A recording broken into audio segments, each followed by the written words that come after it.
د افغانستان لوی دښمن د مرګ په سزا محکوم شو. ګرانو لیدونکو السلام علیکم.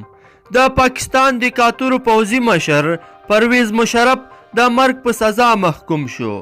د پاکستان په پلازمینه اسلام آباد کې یوې محکمې د دې هیواد پخوانی دیکتاتور پوځي مشر پرویز مشرف د مرګ په سزا محکوم کړ.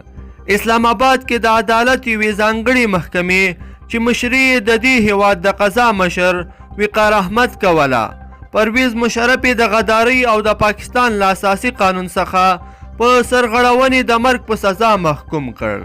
د عدالت دې ځانګړې محکمې ویلي چې پرویز مشرف د خپلې واکمنۍ پر مهال په 2009 میلادي کال کې د نومبر په 3 د پاکستان اساسي قانون مات کړی دی.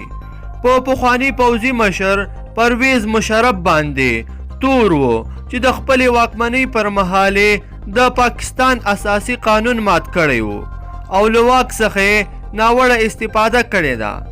د پرویز مشرف په اړه له 2013 کال راهیسې د پاکستان په محکمه کې د هغه د غدارۍ مقدمه روانه وه، خو 4 ځلې قاضیان بدل شول، ولې هغه په کوم جرم تورن نه کړ. د پرویز مشرف د غدارۍ مقدمه د مسلم لیگ ځواکمن ګوند لخوا جوړه شوې وه. ګرانو لیدونکو، په تاسې د پرویز مشرف په سزا باندې خوشحاله شوي نو حتما دغه ویډیو د سره لایک کړئ او نورو ملګرو سره هم خامخا شریکه کړئ ترڅو افغانان له دغه خبر څخه خبردار سي او خوشحاله سي. ډیره مننه چې ویډیو مې را سره تر پایه پورې وکتله.